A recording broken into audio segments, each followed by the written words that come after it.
Okay, everyone. This is the not actually the first, but the second time that I try this. I owe you a lecture, finishing off the slides that belong to the counterculture presentation. And so you're supposed to add this to your notes, to update your notes. So we're not gonna go over things that we already went over in class. You're just gonna have to talk to somebody to catch up on the notes. Where we are gonna start is with 1969. So 67 is the summer of love. 68 is a year of violence, many violent things happening. And 69, at least Rolling Stone labels it the year of the revolution. And well, where did they get that from? What other than the Beatles breaking up and John Lennon becoming political, and then towards the summer you have Woodstock and Altamont, but peppered in between. Um, if Rolling Stones was talking about any particular event, at when they actually published that article. It was events as they unfolded in on the campus of the University of California in Berkeley. And this was the struggle for what was called People's Park, the battle for People's Park. So here we are once again at Berkeley. You understand Berkeley was one of the epicenters of student activism going back to the early 60s, I would say, with the free speech movement and Mario Savio. So long story short, University of California at Berkeley had a piece of land adjacent to the campus. It was student housing. They had plans to demolish the student housing on this piece of land, and they did so. But apparently they ran out of money, and the lot, rather large lot, like 8 city blocks, remained vacant for some time. On April 13th, a number of locals decided that they were going to go ahead with the idea of wanted to put a park there, People's Park, the park that was already available and part of the university in years since, because of all the anti-war demonstrations and whatnot, was highly controlled by the administration, and they wanted an option that would be more free speech, free expression friendly. Uh, some of the activists that were at that meeting decided to promote this park um, using the alternative press that existed at the time. By April 18th, volunteers from the local area began to move into the lot and convert it to a park, planting trees, shrubs, etc., etc. The university, informally and unofficially, uh, told the activists that they had been in communication with that they had no plans to push out the locals from converting the lot into a park, and if if at any point there would be a change in that plans, they would be warned. Well, this is where Governor of California, elected in 1966, Ronald Reagan, moves in, and Ronald Reagan is one of these formal former New Deal Democrats that was very much converted by uh, the Republican Party as it came out of World War II, being the party of Cold Warriors, at least to a greater extent. The Democrats were,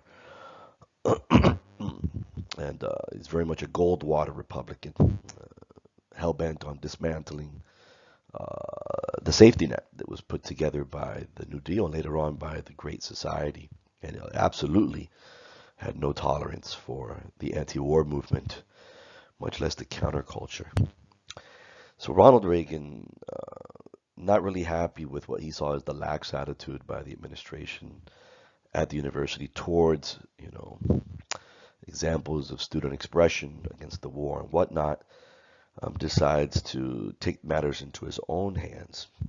And on May 15th, 1969, the date is called the Battle for People's Park, he basically sends in California Highway Patrol and Berkeley Police into the lot, into that. It's an 8 block square area. In doing so, they push out all the activists, they destroy all the landscaping that they had put into the, and they installed a chain link fence all around the park. So this is Ronald Reagan, and his attitude was pretty much dead set. His attitude about Berkeley was also the attitude about the local community wanting the park. To him, Berkeley was nothing more than a haven for communist sympathizers, protesters, and sexual deviants. May 15th is known as Bloody Thursday. When news came around, 3,000 protesters went to Sproul Plaza, which was the other park that was available to students of the University of California in Berkeley. Uh, there was a demonstration. It became angry. They wanted their park back. 159 Berkeley police, City of Berkeley police were mobilized. They were overwhelmed by the protesters that went to the park to tear down the fence. The way they saw it, promises were made by the University of California at Berkeley, and they were taken away by the governor all the way from Sacramento. The police did shoot buckshot at the demonstrators, and one was killed and one was permanently blinded. There's going to be another protest the following day. And in this case, Ronald Reagan's going to send in 2,700 National Guard to occupy the city of Berkeley for the next 2 weeks. Not 2 weeks, for a much longer period. So the city of Berkeley is actually under occupation by the National Guard. So what came out of this? It's a hot spot. It's a focal point of distrust and even violence between the authorities, the establishment, and student activists at that time, the counterculture, if you will, the anti-war movement, if you will. Although this wasn't about war per se, this was about, land was unofficially promised by the University of Berkeley, and the locals thought that it was actually, they honored this promise. And then here comes the governor of California with his own political ideas and what have you, and tears down the park. And the status of this park is going to be in limbo for many years. And they don't actually get a park until the early 80s when the university, there's a change of government in Sacramento, and the university also, there's changes in the administration, and eventually they give in to the park. So why is this important, this fight over this park? Again, it's another hot spot of things unraveling, the social contract between, the authorities and the people, if you will. 1969 turns out to be another revolutionary year in other respects. One of the things that unfortunately we haven't been able to talk about in class, the civil rights movement, the anti-war movement, gave birth to a collection of movements of peoples marginalized, disenfranchised, disempowered throughout most of American history, taking a more militant position and demanding their rights in American society. For example, we've talked about the women's liberation movement. The women's liberation movement very much so is a product of this. Puerto Ricans in New York also begin to mobilize around a once upon a time street gang. Now, you have to understand at the time, Puerto Ricans saw themselves solely as Puerto Ricans, and the American society kind of accepted that. But Puerto Rican civil rights. In the West Coast, you have the Chicano movement. The Chicano movement's interesting. It's young Mexican Americans that weren't accepted as Mexicans, that weren't accepted as Americans, and they carved out their own identity. And many of their issues go as far back as the Zoot Suit riots of the 1940s. Well, they begin to demand greater rights.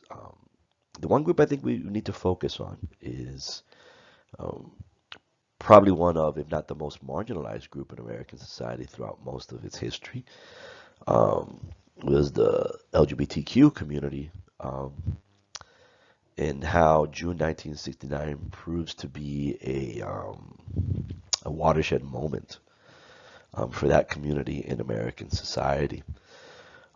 Understand that homosexuality, transsexualism, transvestites, all of these manifestations of alternative orientations and identities and et cetera, et cetera. All of this was just not accepted in mainstream society. They always existed, and these individuals are relegated to the margins or the shadows, if you will.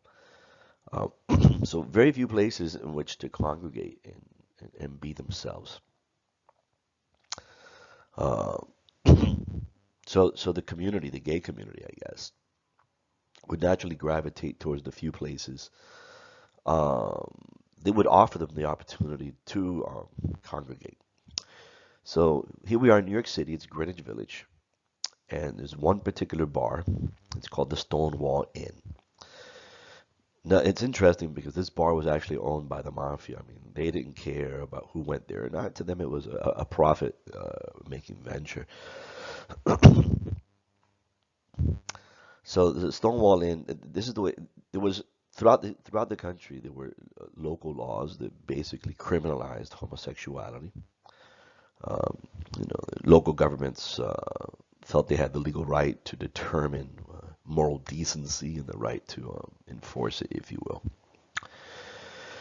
So it was a common practice. It was easy. It was low-hanging fruit. Police would raid gay clubs across the country, and basically arrest the patrons on charges anywhere from, moral indecency to who knows whatever ordinances they had that targeted homosexuality or anything immoral according to the ordinances at the time. And a lot of times there was a lot of police corruption. The bars would pay off the cops. The cops would leave them alone, and if a bar apparently was not paying off the cops sufficiently, it would be targeted for a raid. But it was not uncommon for gay bars to be raided and the police to come in and line everybody up. And if you were dressed in drag, you were going in jail. And if you were a gay man and had no identification, you were going to jail.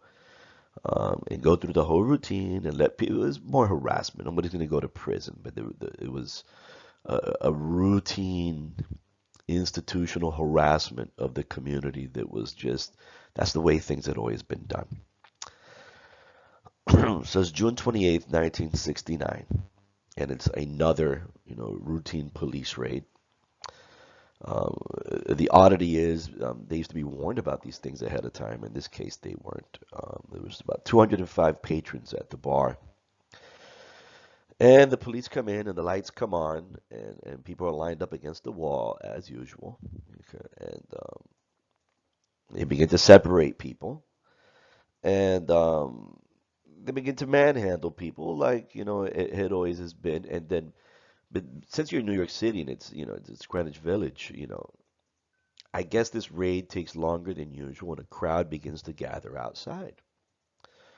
And as they drag the patrons out and the paddy wagons arrive to put the patrons in I know that's kind of it's not a polite term to use anymore. I guess the police transports arrive.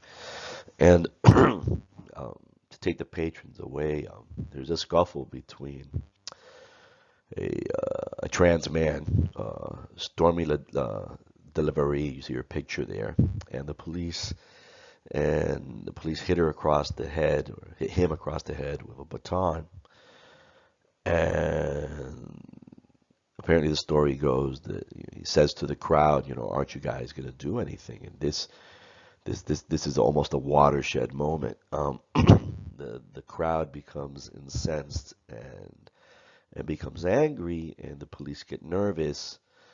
And the crowd grows and starts pelting the police with coins and yelling at the police and et cetera, et cetera. They didn't expect this, and now it's the police that end up held up, pinned inside the the Stonewall Inn, where a large crowd gathers outside. Um, The other individual you see there that's considered one of the founding mothers of the gay liberation movement is Martha Johnson right here, with the flowers in her hair. Also maybe a trans woman. Um, Apparently, they credit her with throwing the first shot glass that hit a mirror inside the Stonewall Inn. And apparently, somebody threw lighter fluid, and before you know it, the Stonewall Inn is on fire. And it's utter chaos outside, and people are running around, and they're running around the block, and the police struggle to contain the situation until eventually they do. So, so what? At the end of the day, the police contain the situation. Everybody goes back home. The Stonewall Inn, it actually reopens the next day. Why is this important? Again, another watershed moment. And I guess you could say strengthened by the other movements that had emerged during this decade. This is the beginning in which the gay community comes out of the shadows, if you will. This is a tipping point. From this moment is born the gay rights movement.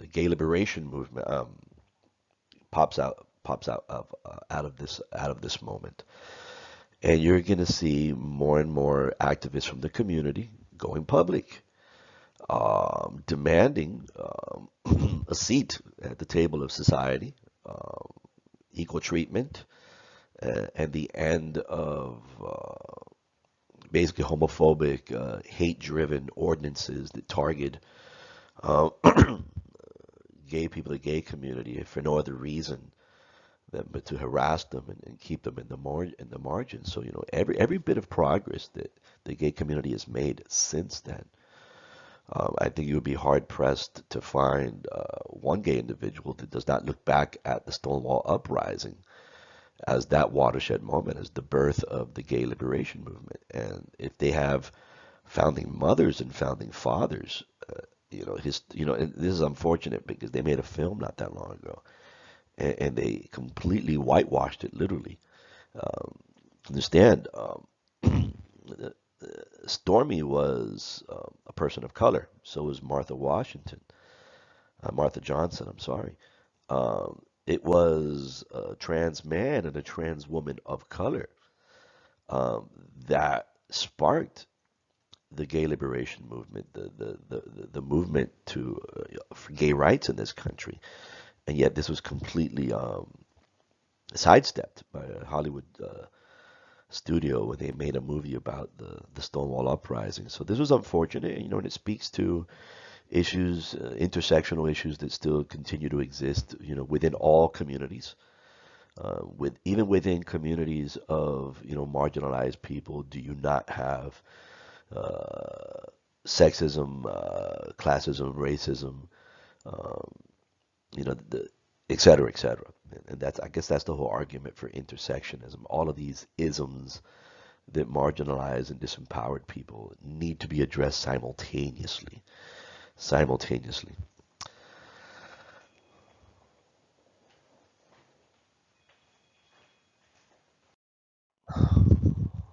Um, Another event of important. Let's not give it too much importance. It's more of like an iconic moment in um, in 1969. Yes, it very much is a product of the counterculture because it's very much wrapped in the language of the counterculture. But let's not make more of it than what it was because it is an outlier. And this is what brings us to the story of Charles Manson, right? Charles Manson was a lifelong juvenile delinquent, a troubled individual that spent most of his life in institutions and in prisons. Um, Before the age of 32, when he is released yet again, and he uses his very charismatic personality to put together a somewhere hybrid between a cult of personality and a commune at the Spa Ranch in Los Angeles. And wrapped in the language of the counterculture. Well, yes, much of the glue that held this community together was very much the same glue that counterculture is. We're the young people, we're against the establishment of the pigs. The pigs are not just, law enforcement and the courts and the corporations, but also the rich and powerful and the famous in Hollywood, which they blamed um, for ruining the innocence of the American youth and et cetera, et cetera. But at the same time, there were very racist undertones in this.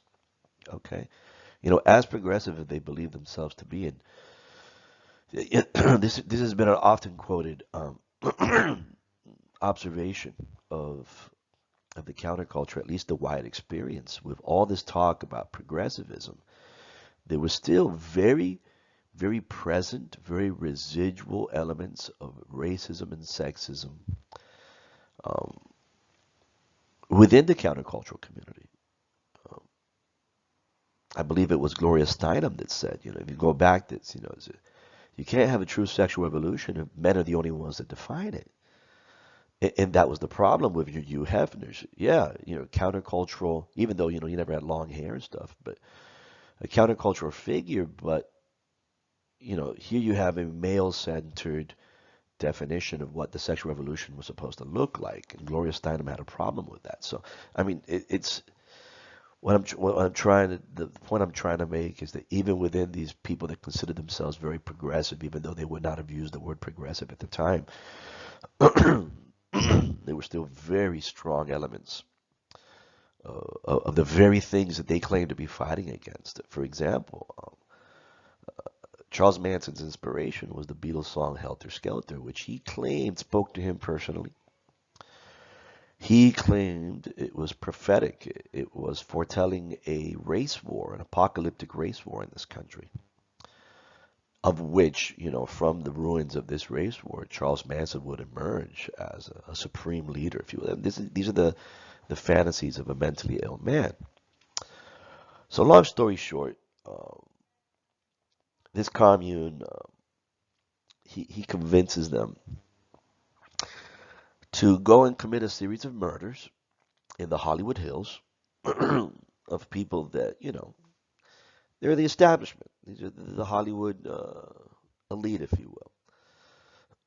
Go to Holly to and commit a series of murders, make it seem as if black people committed them, with the idea that the white authorities would retaliate on the black community would counter-retaliate, and before you know it, you have a race war that would destroy the country, and Charlie Manson's going to emerge somehow out of this. So that's why I said let's not make a big deal about it. It's one sick man with his sick followers, but it needs to be spoken about because it speaks of the perversion of many of the ideals. How many of the ideals of the counterculture, no matter how high-minded, can be perverted by individuals that were looking for a sense of community, a sense of being and of purpose. And unfortunately, we're going to see this in a number of cults that emerged throughout the late 60s, whether it's the family or Jim Jones or Charlie Manson, some more destructive than others.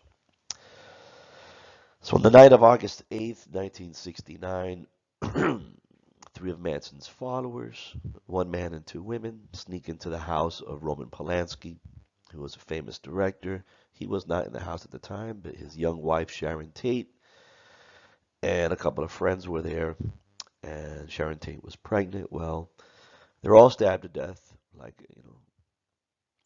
and on the walls, in blood, they write the word pig, and they try to make it seem as racially motivated as possible.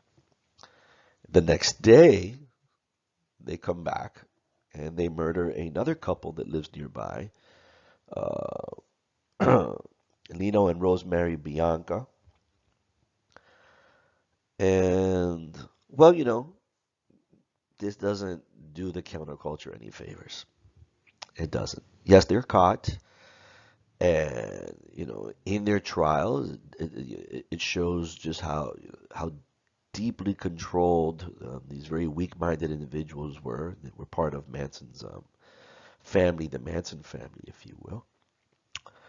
And the reason we mention it is because it doesn't do the counterculture any favors. It shows uh, the the dark rabbit holes, if you will, that some people could exploit the ideals of the counterculture towards things like this. So another reason that 1969 is many people see it as the year, even more than 68, that the gravity is lost. I mean, the norms that kept society together seem to be unraveling. And the counterculture was like, well, that's perfectly fine. That's what we intended to do. So, if you remember the Democratic primary, the Democratic Convention 1968 in Chicago, which eventually turned into a police riot, which eventually turned into a police riot, arrests were made. And the authorities sought to make an example. Some of the leading figures in they were present in Chicago. If For a little refresher, leading up to the Democratic Convention, a number of anti-war groups asked the city of Chicago for legal permits to protest. The city of Chicago denied all of them, all of them. Anything that was in vicinity of the hotel where the delegates were staying or the convention center. Only one was accepted, which was Grant Park, which was some distance from the convention center at the south end. Uh, Across the city, hundreds of thousands of protesters showed up, and I guess the curious people and tourists and whatnot. 15,000 attended the Grant Park rally, and there was a curfew for 11 o'clock. And once the folks at the Grant Park rally, a number of them decide to, ignore the conditions that were imposed by Mayor Daley and try to march to the Hilton Hotel, where most of the delegates were staying. That's when the police pounced on the opportunity and severely beat back with a police riot. News even got to the convention center, and violence even showed up there. So they used this opportunity to target a number of the countercultural leaders in this country, charging them with crossing state lines for conspiracy and crossing state lines to incite violence. Abby Hoffman and Jerry Rubin, the leaders of the Youth International, or the Yippies, those are the first two pictures you see there. Tom Hayden, that had been part of, well, he's one of the founders of the Students for a Democratic Society, STS. Um, Other lesser known names, I mean, I could tell you who they are, but I don't know exactly what we're going to gain from this. And Bobby Seale, because the Black Panthers also lent their support to the protest. Thus began the trial of the Chicago Eight. It started in September of 1969. Um, it was an interesting trial, okay, in which all 8 defendants, some more so than others, did their best to ridicule the judge, disrupt the proceedings, et cetera, et cetera. Basically, refute whether that judge had any legal standing, any constitutional standing to even charge. Um, this has echoes to the trial of the Haymarket martyrs. It has echoes of the trial of the Haymarket martyrs in the same city. Okay, in which the city of Chicago is going to take this opportunity to try and get rid of troublemakers as they see it. So this trial is going to last for a long time, almost 2 years. A lot of national attention. A lot of the countercultural groups are going to gravitate around this trial. Probably one of the most egregious things that happened in this trial was the bounding and gagging of Bobby Seale, who would vocally express his displeasure at the judge and the trial throughout the course of the trial, And what ended up happening, they severed him from the case. They tried him on his own. And the case of the Chicago 8 became the Chicago 7. It's very interesting. The only black defendant there was tried separately. And the judge gave him 4 years for contempt of court. Never before has a defendant ever been given 4 years for a contempt of court charge, on top of the fact that he was bound and gagged like an animal throughout his trial.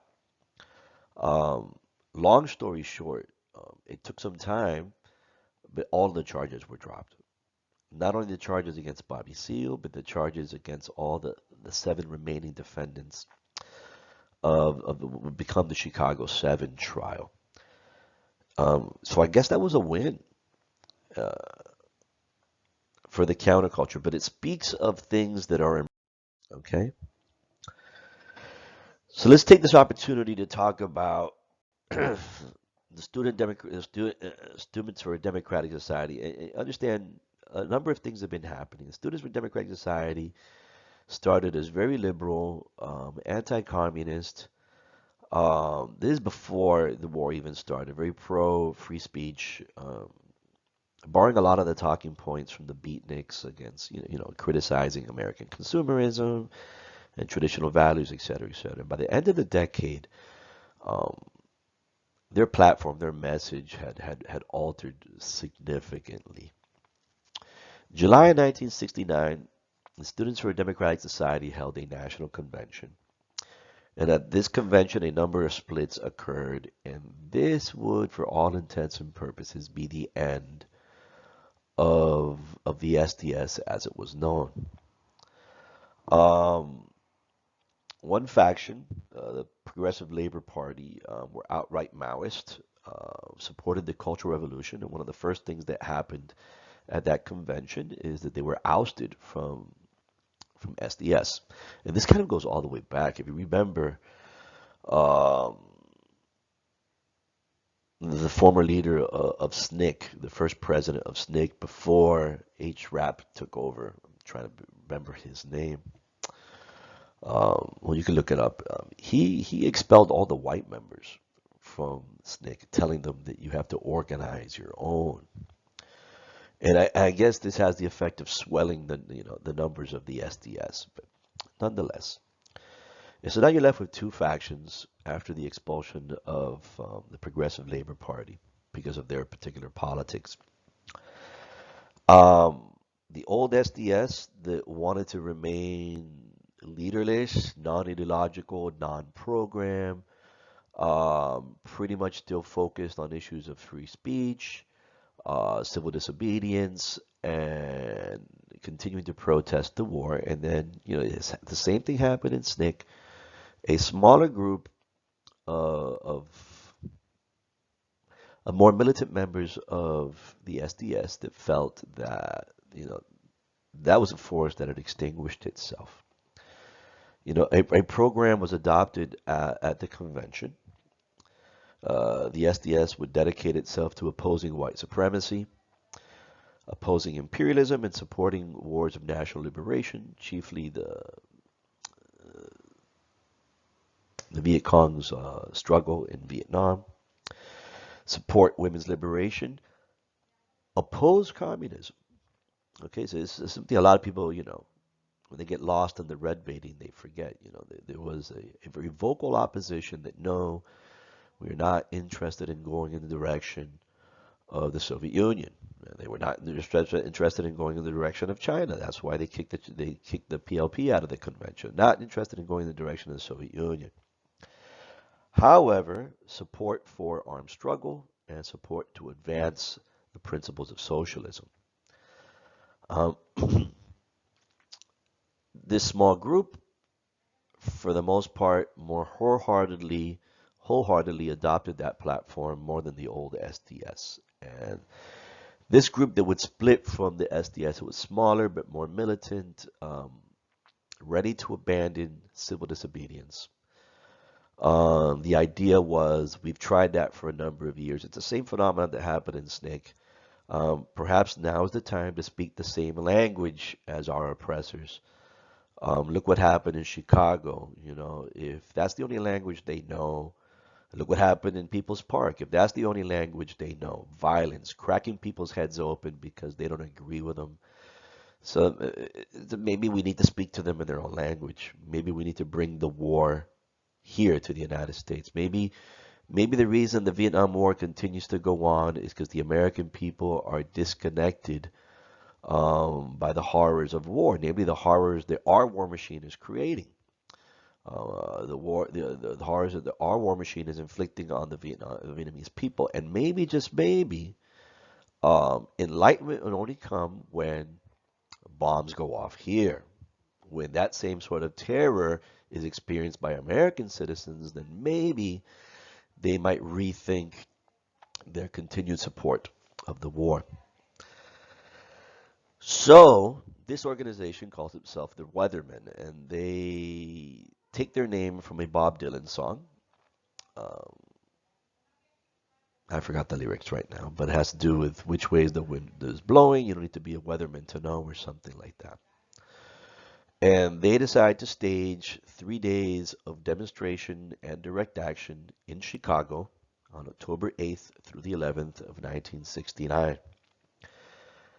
And the idea was to cause a riot, to rampage, to bring violence home. And of course, the police were ready. And they felt this was the next step of the revolutionary. Enough with the signs, enough with writing, enlightening articles. Now is the time of action. Okay? Apparently, apparently, sometime in July, after the split at the SDS convention, a number of these weathermen went to Cuba and received training, particularly also training in how to construct explosive devices, and that's going to come into play. One of the first acts of the Weathermen, the first things they ever did, their debut was on October 6, 1969, when for the final time they blew up the policeman statue, the one that I told you about last year that was built in commemoration of the Haymarket incident. They blew it up once again. Only the bust remained, and that was, I guess, their welcome sign to Chicago and the country, that now they were an organization in its own right, the more militant faction of what was once the SDS. So they show up on October 8th.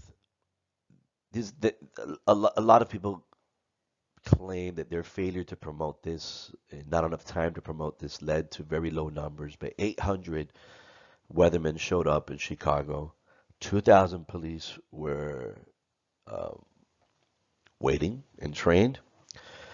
The idea was to storm towards an affluent building in the Chicago area, affluent neighborhood, the Gold Coast neighborhood, and let those rich folks know the kind of violence that they've been supporting in Vietnam. But it's not even a contest. The police, better trained, better equipped, within 30 minutes contained the riot that was incited by the weathermen during the Days of Rage. I forgot to tell you, that's what they called it. That's what they promoted it as.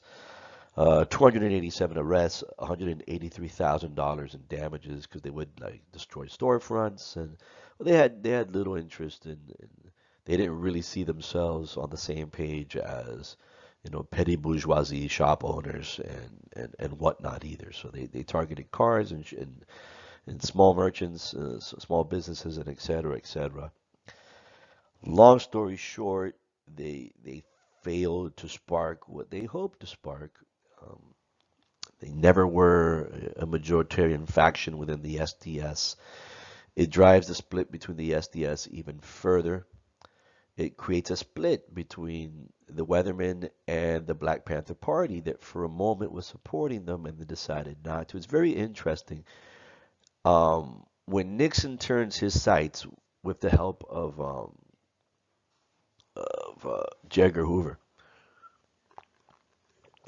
when Nixon turns his sights directly with the use of COINTELPRO, with the use of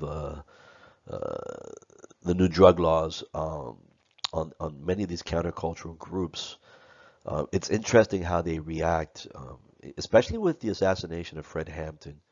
That you know that's a signal to the Black Panther Party that the end is near, and a number of them, the more militant ones, actually start going to Cuba, seeking political asylum. However, the once the weathermen become targets of the United States government, and they go from organization to the Weather Underground. Okay, that's what they do. They go underground. They disconnect from their lives. They take on false identities, and they spend at least the next 10 years, 10, 15 years, the more committed members of, they were all wanted by the FBI, of the Weather Underground, um, actually moving from place to place, identity to identity. They stayed here, and I don't know if that would be possible now, but they disconnected from the grid completely. So the SDS collapsed in 1969. The Weather Underground, they were the weathermen. They don't really become the Weather Underground until the days of rage fail, and most of them are wanted by the police, and they go into hiding. Um, they embraced a hardcore militant approach towards the establishment. They embraced the use of terror, violence, and crime in the struggle against the Vietnam War, racism, and the establishment. I mean, you're going to see similar groups emerge throughout the West. I mean, this is an American history class, but I encourage you to do some reading on the Red Faction Army in West Germany that embarked on very similar actions. They would become underground. I mean, what you would call them today a terrorist organization, but I have problems with that term because that term is so politically laden, politically loaded, and biased. But they did so end up successfully bombing, and they would call ahead of time and tell people, evacuate the building. They were not interested in killing people. They were interested in showing the weaknesses of our institutions. They were interested in bombing structures that represented our institutions. By 1976, the group had claimed credit for up to 25 bombings, which would include the Capitol, the Pentagon, the State Department, a police station in New York City. Um, in the end, however, after many years on the run, quite a few of them turned themselves in or were captured. And that was the end of the Weather Underground and the end of the most militant um opposition um, to the establishment. So, what happens to the counterculture? It falls apart. It falls apart. There's a lot of disillusion. Um, those that become disillusioned and disconnect from the struggle altogether. That's some of them. Some of them turns towards drugs. Some of them turns towards religion. Um, Others saw themselves as revolutionaries. I mean, this is just one example. I mean, we could talk about, into the early 70s, how other more militant revolutionary groups actually went underground and embraced terror and violence against the state. The Symbionese Liberation Army went around kidnapping the children of very wealthy, affluent Americans, robbing banks, et cetera, et cetera. I mean, all of this is contained by the mid 70s. Um, when they begin to realize the very serious, the very deep price that you pay for being a revolutionary. I mean, all these guys wanted to be the next Che Guevara, but the either losing your life or spending the rest of it behind bars was a price tag that many of them didn't understand what they were getting into, but towards the end they realized it wasn't worth it, and the establishment used the tools at its disposal to dismantle the if they didn't arrest them, jail them, force them out of the country. I mean, these are the tactics that were used in the 1920s. They used drug laws to discredit, to demoralize, and you're either killing Fred Hampton or you are um, linking the African American community and its leaders with heroin and jailing them, or you're doing the same thing with marijuana and the leaders of the anti-war movement. And when the war actually does move, it does end. As long as it took to end, it takes the wind out of the sails of much of what the counterculture represented. So, that's 45 minutes. That's the end of my presentation today. I think this is good enough. Update your notes, and maybe we'll see each other in person when this all blows over. Hopefully soon.